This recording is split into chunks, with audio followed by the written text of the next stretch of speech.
Welcome to Romance Unzipped, your happily ever after book club. I'm Holly. And I'm Annie. We read, write, and obsess about all things romance. Let's dive in. Hi, I'm Annie. I'm Holly. This is the Romance Unzipped podcast. We read and write and talk about everything romance novel.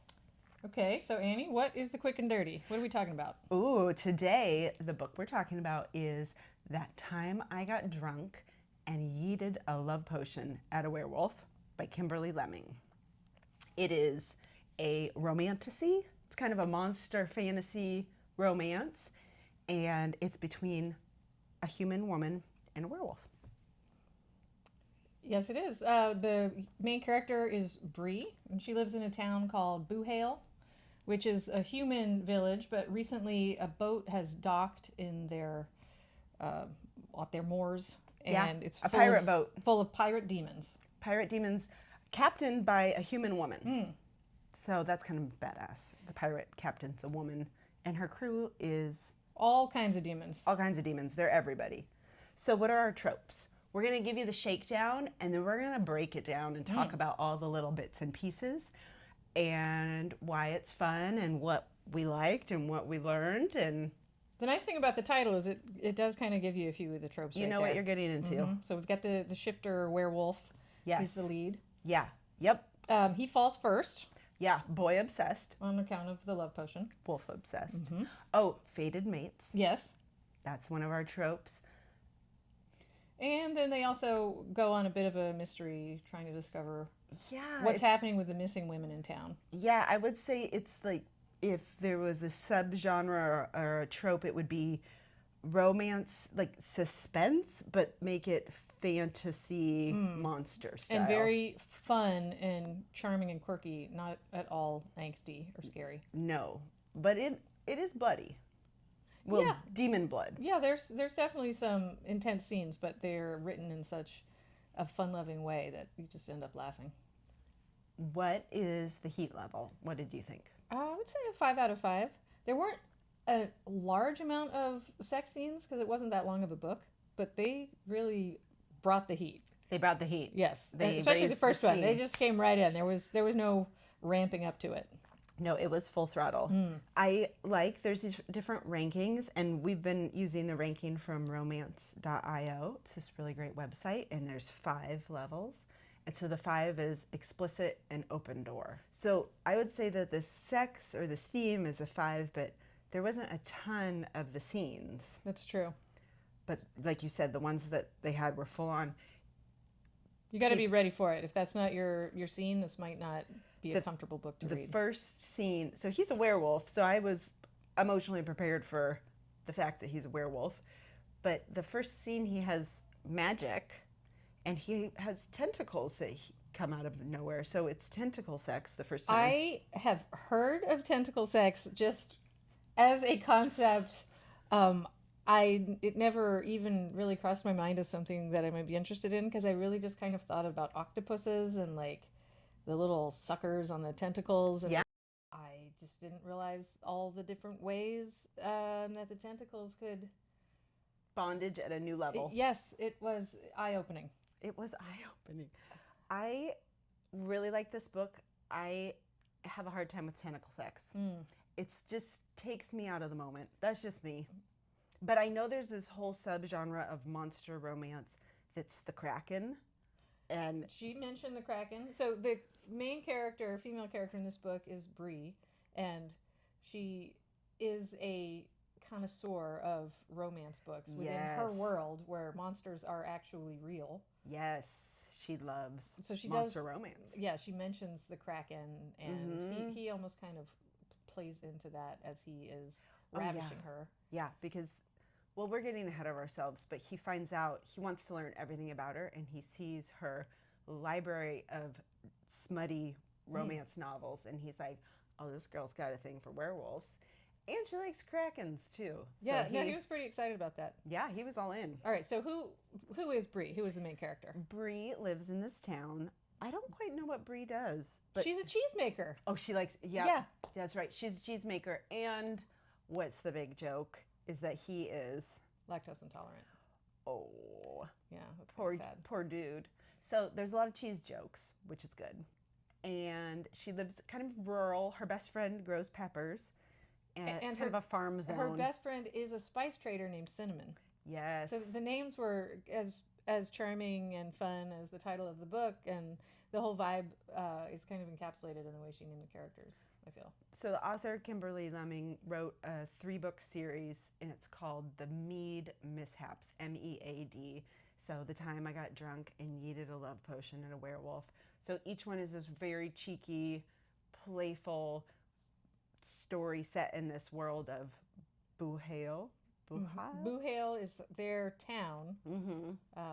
Yeah, they're this kind of mythical intersection of magic and humans.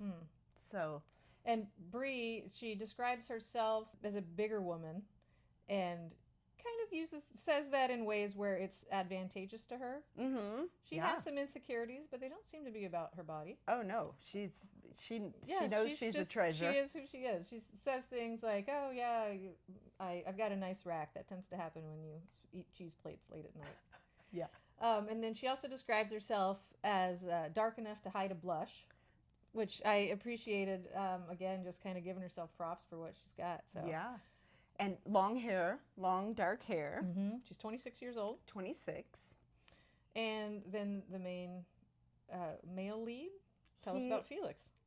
He doesn't ever really describe his skin tone, but he has blonde hair, and he's muscled and tall and just a total dreamboat. Blue eyes. When he turns into werewolf, his eyes turn red, but otherwise, they're blue. And he's hunky. Yeah, he's a as are werewolves typically, I feel like. Yeah, and then even when he's a werewolf, he's like a blonde dog. Yeah. Or wolf. Yeah, there's not really like couch potato werewolves. No, I guess not. Well, a part of his character that I loved as he was drawing her out of her shell, and because of course, he got hit by this love potion and also said, "You're my fated mate." So he was all in from the get-go on her, and she slowly got there with him, and at one point she asked him to stay because she was afraid because there were monsters in town, and she heard a thump and he started wagging his tail. Yeah. And it was so cute. He's like cinnamon roll werewolf, and when he's abashed, his like ears flatten. Go back. So he does have, just in the sweet, charming space, he's got some dog qualities. But then also he's like a brutal killing machine and quite the sex machine too. Yeah. He's not just a bashful puppy all the time, but occasionally he comes across that way, and it's very charming. Yes, it's very charming. So Hollie and I are writing a book. We read so many romance novels, and with our podcast, we talk about books all the time, and we know that there's a million other people that love them as much as we do. So we thought we'd talk about exploring these books and what we like and why they're fun, and I don't know, kind of just relate it to the way we make decisions as authors and what we notice from the authors that we read. Yeah, totally. So the big picture story is pretty basic, and it's that there's this backstory, we don't know about it yet, but these people are making a love potion so they can make all the women fall in love with them who don't love them. It's all the men who have been ostracized. But we don't know that part yet. Just at the beginning, we see that she's almost the victim of the essentially the GHB of love potions. And this guy's trying to but accidentally, she's so angry at him. She doesn't even know that's specifically what he's doing, although she can tell he's not taking no for an answer, and he's bothering her. And so she takes this drink that he's trying to force on her, and she just throws it at him, and he ducks out of the way. And standing behind him is Felix. Yes. Hits Felix, and he turns around, and instant, he is absolutely smitten with her. And he comes over and says, "Oh, hey, I've imprinted, you're my fated mate." And all the other monsters around, all the other demons, are ordering drinks and giving him congratulatory high fives. Yeah, it's a thing, of course, the fated mates. It's a whole trope. It's the magical world of that first love that's so strong. I mean, it's a dream. Sure. So her whole storyline is wanting to be in love with Felix, but not trusting that he's really imprinted with her, and it's just him under this like intoxication of the love potion, and him trying to convince her that despite the love potion, he loves her. And then there's the mystery in the back of why there's this huge love potion, Why girls are going missing. all of these Yeah, things. that's all So related. like there's this huge consent storyline, I thought, in it about the love potion, about having sex with someone under the spell of the love potion. Yeah, that was a big part of her journey. She wanted to be with him. She was smitten with him pretty early too. She wanted love. But she didn't trust that it was genuine and that it was, kind of dubious consent, even though he was telling her, like, oh, yeah, you are mine. You're mine, woman. Yeah. So she was trying to walk this thin line of, well, how do I spend time with him and enjoy myself, but not walk past his boundaries? Yeah. And the author, Kimberly Lemming, at the beginning, as most romance authors do, have trigger warnings or content warnings, and one of them was dubcon. And so as a lover of dark romance, I had kind of an expectation of what that meant. And it was actually this kind of like, I guess, philosophical or like moral quandary that she had of, is it right to have relations with someone who has had a love potion? Where I was picturing it like the bully romance, So I was like, oh, okay. That's not what I expected. It's like fruit tart dubcon. That sounds delicious. So the meet cute in this book happened on page 11, this scene that we described where she throws the love potion at him. And immediately we get a forced proximity because he doesn't want it to be out of her sight. He's so just madly in love with her instantly. And I appreciated that about that book, that it was so soon. I was reading for 3 minutes and I already knew where they were going with the story. So for you, what is a good time for the meet cute, and how long can you stretch out? Can the author stretch out before you get the payoff of the meet cute? I don't love it if it takes too long. I think this book was pretty short. Yeah, it was maybe 250 pages or so. It felt so quick. It's a really quick read. So in the context of this book, it made tons of sense to have them meet so soon, because it's the turning point of everything that happens. I guess every romance, the meet cute is the start of the engine. Usually I don't like it too long in a romance novel. I don't want to world build for a quarter of the book before they even encounter each other. And this one was definitely insta love on his part. She was like insta interest. She was like, he's hot, I like it. But her qualms were, is this morally wrong? But what about you? I like it when there's sooner than later, but it doesn't have to be page 1. I often like one chapter from each point of view if it's a dual point of view. Oh. And then either at the end of that second point of view chapter or at the start of the next chapter is when they meet. So I get to kind of see both of them independently before I see each other. That's probably the most common setup that I like. But this one was fine. How quick it was, because like you said, it fit so well, because he had an insta love for her and the book had an insta meet cute. I mean, it kind of all fit with the same vibe of the book, so I thought it worked. Yeah. What did we do in our book? I don't remember. We have them both having their own scene, their own kind of slice of life scene, and then they meet each other at a wedding. Dun dun dun. This I thought was the perfect example of an insta-lust. I love reading reviews on online forums for books. And people have feelings about insta-lust. Some people really get crabby about it. There is a contingent of people that do not appreciate insta-lust. They want these characters to have to work for it. Yeah. So I'm okay with it, because sometimes you just want gratification. And there's some people that you got to have the slow burn, right? So there's like insta-lust, there's the meet and we don't know, there's enemies to lovers. Sure. He fell first. He fell first. That's always fun. That is fun. Yeah, the she fell first is, you're like, oh, I know that too honey, well. You don't know what's going to happen. I'm like, wait, I know that one. Or the friends to lovers. I do like the combination where it's insta-lust and something happens, and then it's a slow burn after that for them to get back into good graces with each other. Like the one night stand trope. Yeah, basically. Yeah. Oh, that's always fun. It is fun. Or then there's the slow burn. Just straight up slow burn. Yeah. Yeah. That gets the angst kind of pumping and makes that. Usually those books, I stay up late at night reading the first half of the book without putting it down because I'm just like waiting to get to that payoff. When are you going to make out? Right. And then I'm like, okay, this is way too late. I'm going to be tired tomorrow. Let me put it away. Whereas it tends to be the books that are more of an insta-lust. I think I'm a slower reader at the beginning, but then it's the second half where I can't pull myself away. Wow. Why? Like, what is it that keeps you from being, like, when it's insta-lust? Why don't I do that at the end as well? Yeah. Probably just because I get too tired and I can't do that more than one night in a row before I'm a zombie.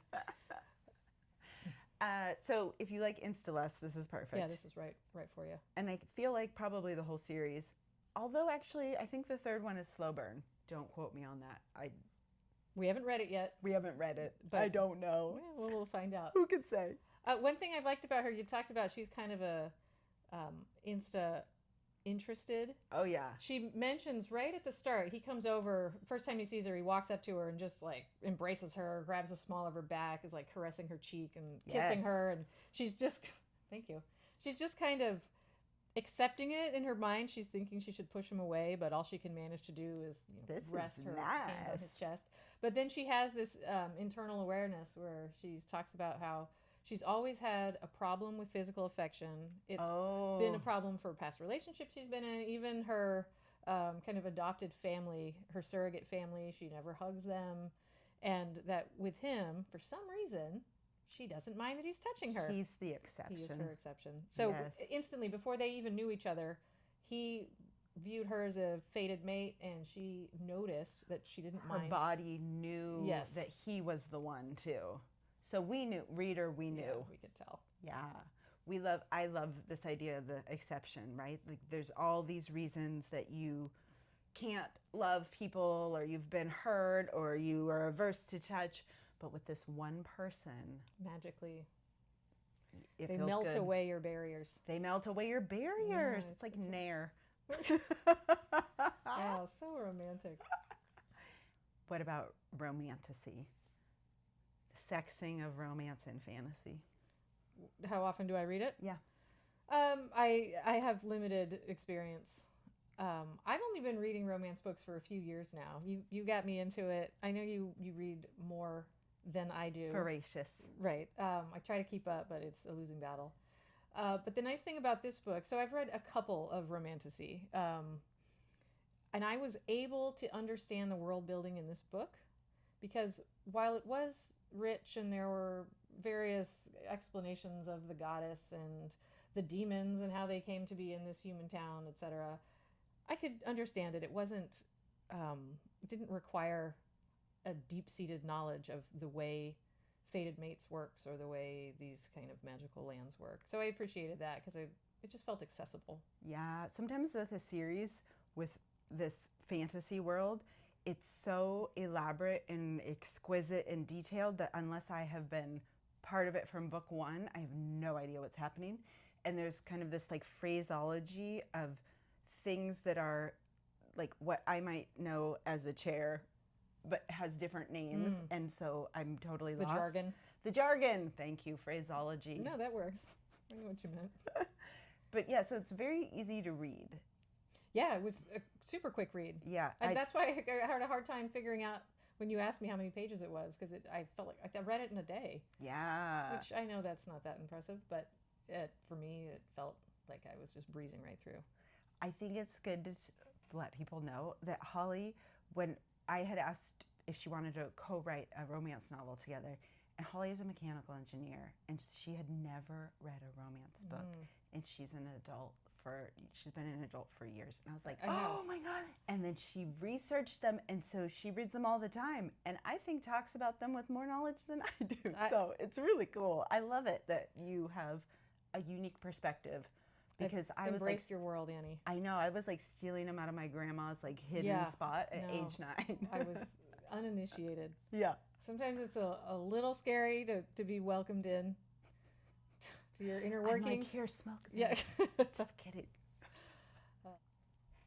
I don't read a lot of fantasy. within the romance genre, so the subgenre. And part of it, I think, is because the world building, it takes a lot of work. Like, I want to escape. But people love fantasy. Oh, sure. It's wonderful. This isn't any kind of negating the subgenre, but that's just me. I tend towards like motorcycle gangs and mafia murders.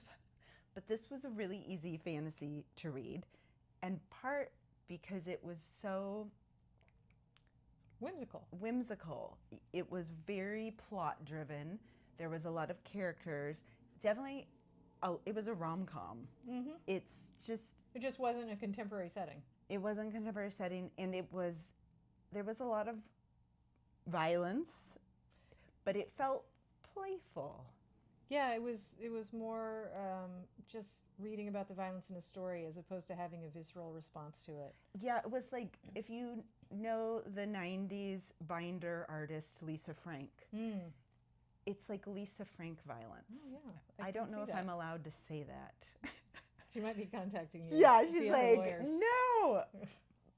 But playful, bubbly, bright neon colors, joyful, but make it also have bad guys. Well, and the nice thing about what Kimberly Lemming did is that message to me is conveyed through the cover, the font of the title, the absurdity of the title. That's true. You're right. It's so you kind of know what you're getting yourself into, or at least it's not a surprise. Yeah. Minus when you saw the warning for DubCon. Maybe that part was a surprise. But you're right. When I yeeted a love potion at a werewolf, you're like, okay, I know that it's probably not going to be like a high angst heartbreaker. Right. It's not taking itself too seriously. And right before we started reading it, I read Hamartia by Scarlett Drake, which is super beautiful. It's these two men. It's like a rock star and a K-pop star. So like huge in the US, huge in Korea, totally different worlds. And this guy falls first. Anyways, it's angsty and like heartbreaking and all of these huge feelings. Spoiler, they end up together. Mm-hmm. And so to shift gears into this world was like, woo! It was fun. Yeah, sometimes it's almost like whiplash. It was total whiplash. To the next. Yeah, it was trope shock. Yes. So, like you said, this book was largely plot driven. There were also a lot of characters. There were so many characters. And I liked them. They were well done. None of the characters had a super deep backstory. No. But each one was developed enough that I cared about them. My favorite side character, it wasn't one of the main friends, but she came on pretty late in the book, and she was a talking sword. Yes, Alexis. Named Alexis, and she just had like a filthy mouth and was unafraid. A cutting wit. Yeah, oh, she did have a cutting wit. That's fun. Unafraid to just step in and like stir up trouble. Yeah, she was a smack talker. She was a smack talker, and I liked that character. Yeah, and often if there's a lot of characters in a book, it can get overwhelming. But this, as you said, there wasn't this huge emphasis on the inner world of each character, so I could keep up as each new character entered the scene. I got a quick visual of what they looked like, what their name was, and the characters often were within certain scenes together. Yeah. So there was the scene on the boat, and you'd see a lot of the demons. That's or true. In the bar, it would be Bree and her friends, or when they were off on their quest, that's when Alexis showed up. That's so true. Maybe that's why it was easier to keep track of them all, because they kind of had their own zones. I think that you're onto something. It's like the Greek epic poem.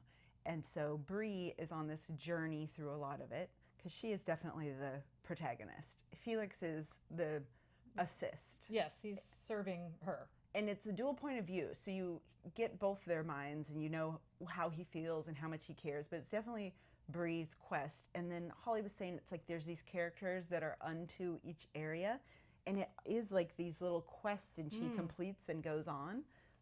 But good call.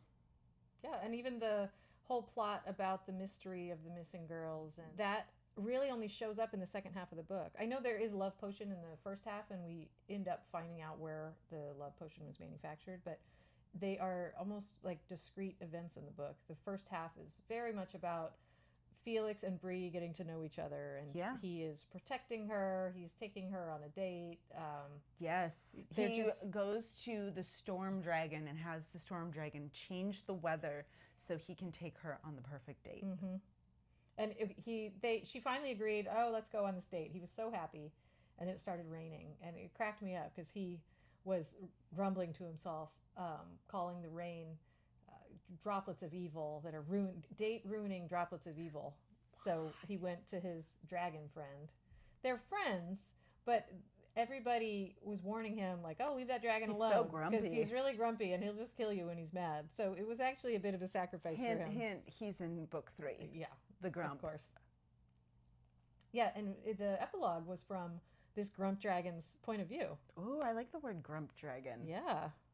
I feel like that could be a thing. It's like the mafia. But what if it wasn't a shifter? And you still called him the drum? He's the grump dragon. Yeah, that could work. That could work. Okay. Noted. Yeah, speaking of point of view, so this is dual point of view, like you mentioned. The epilogue was Dante, this other dragon, who is a side character, but obviously he's going to be the main character in the next book. And then there was one chapter from Cinnamon. Yeah, and it was kind of a short chapter. Protagonist from the first book. Yes, and she's the best friend of Bree. Yeah, I don't know why that happened. And it wasn't. So that was setting up this attack scene where you've got some group of people attacking from the outside and some from the inside. So that was the bridge to kind of show us that the two sides are working together and they're ready to have this, this big firework moment. But it didn't seem completely necessary because Felix was there as well. But he is out of his mind at this point. He's out of his mind. Because the love potion, if you're not near your beloved, you lose your cool. Senses. Yeah, so he's in his feral, he's not a werewolf. Sexy feral, no, but he's just, his eyes feral. are red and he is on a warpath and he can't even control himself. He can't control himself. So himself. I think that's why it switched to Cinnamon to kind of, like you said, to demonstrate how just out of his mind he was. Yeah. But I feel like I could have been in his mind with him and just been a feral beast. Sure. And I have to get into this cave where all the women had been kidnapped and there was this cult of red men who were going to take over their power and make everyone fall in love with them. Definitely there was this vibe of social messaging, consent, power corrupts, don't force people to do things they don't want to do. Mm-hmm. Yeah, that part was heartwarming. Yeah, it was heartwarming.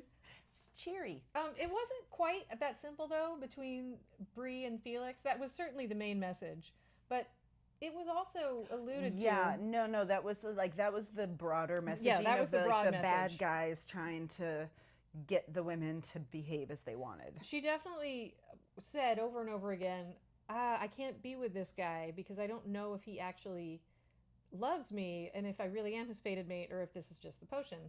And that was the explanation she was giving. But there was also a lot of insecurity on her part. And Cinnamon, her friend, was able to tease it out, saying, you're just afraid. I know you're saying that he's not consenting, but just look at him. He is. He's in love with you. And she talked at one point how that little voice in my head is telling me that I don't deserve this. And I'm trying to not listen to it. Abandonment issues. Yes. So it came up a fair bit. And a good amount where sometimes the authors will beat it over the head that this character has an insecurity so much that I start it's just this repetition of like, I would go, but I can't. And then I couldn't, and then this will happen. We're like, we know.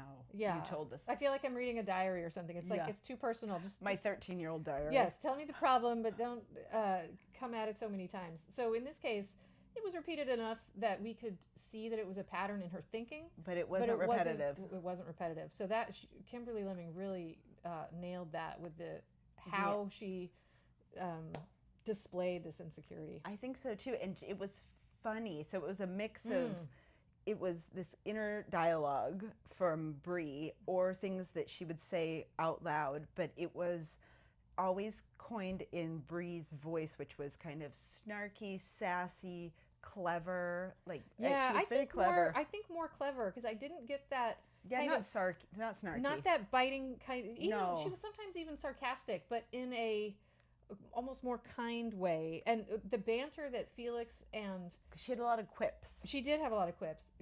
Bree and Felix had such a fun banter because he was so all in, and she yeah. had this kind of insecurity and these quips that you discussed. So she would say something to him sarcastically, and he would respond with Over as the if it were top. completely genuine, Yeah. with no bit of Yeah. like pessimism in his tone at all. And then she'd just kind of go, Yeah. and yeah. he just kept doing that, and he was always willing to just take her at her word, even though she was kind of maybe self-deprecating in that Yeah. moment, or being pessimistic in that moment, or whatever Yeah. was ailing her. And he just starts thumping his Yeah, tail. and he's just wagging his tail because He's like, yes, she loves me.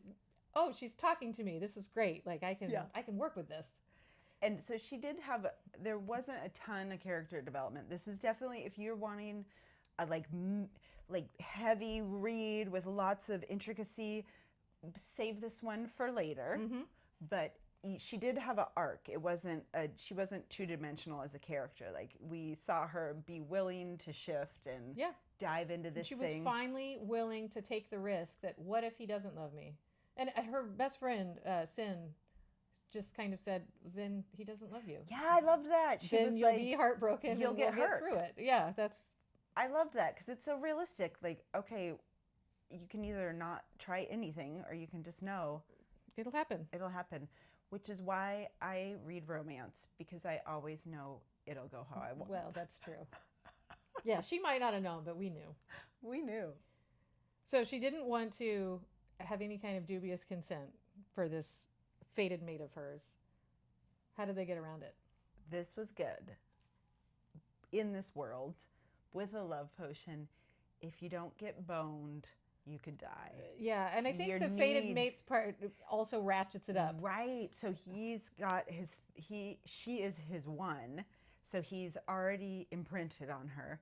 But then he has the love potion on top. It's like putting fizzy drink on top of fizzy drink, and it just overflows. Yes. And so his entire being is ratcheted up to this point that everyone around is like, if you don't give in, like he can die from this. He needs you that much. He needs you. He's gonna die of blue balls. Yeah. And it's not. What a way to go. I know. So it's not.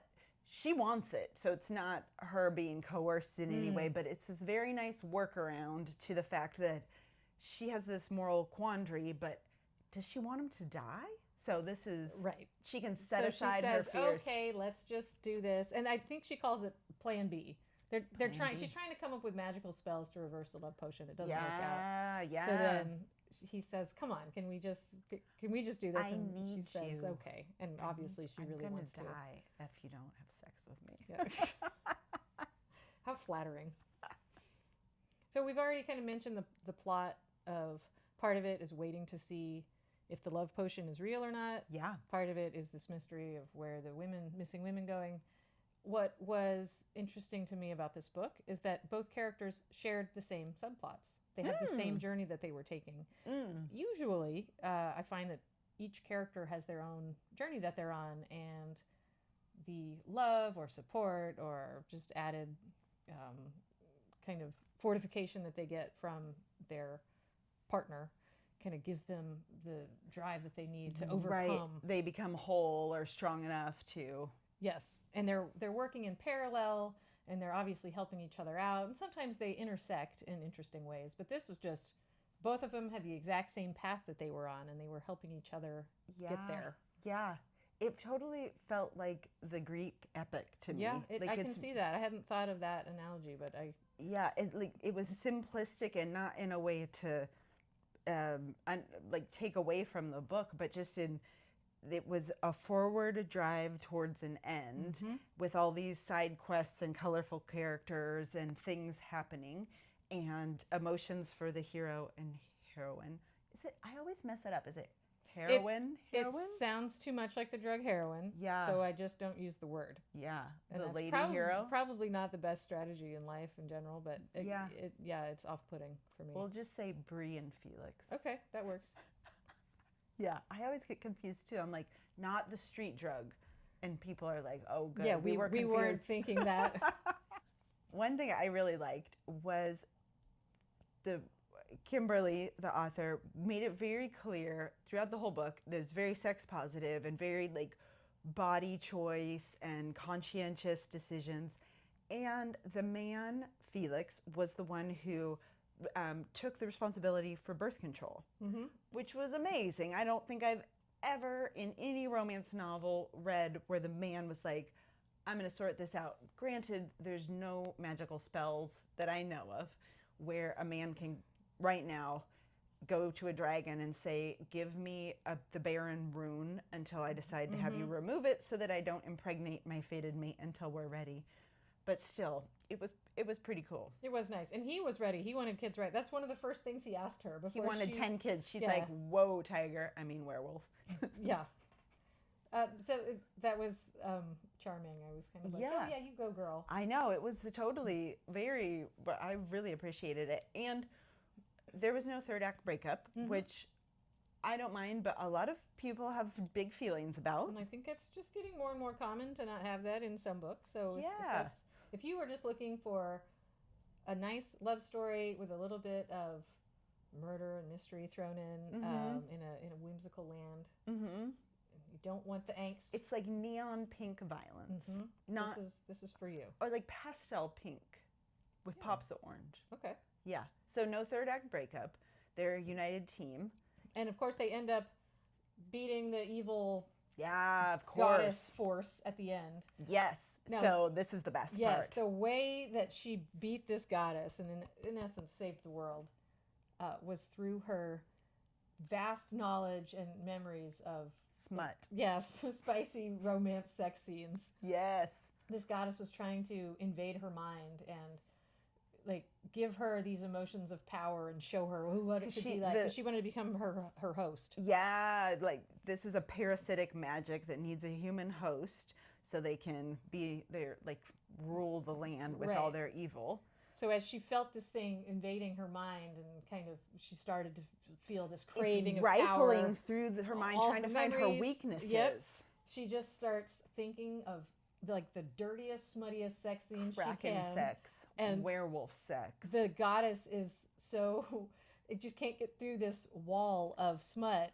Yeah. And honestly is a little bit confused by it all. Yeah. And eventually just gives up because she can't get through the barrier of the sex scenes in her memory. Yeah, so Bree is so empowered by her awesome reading choices, romance reading, that she is...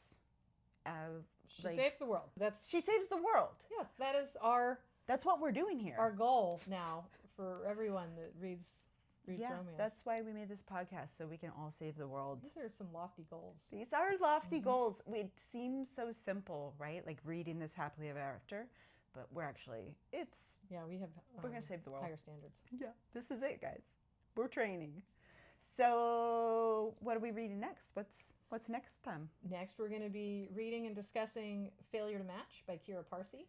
It's a billionaire romance. It is set very much in the here and now world. Yes, in Toronto. There's no magic apart from being a billionaire and being able to get anything you want at any time in any way.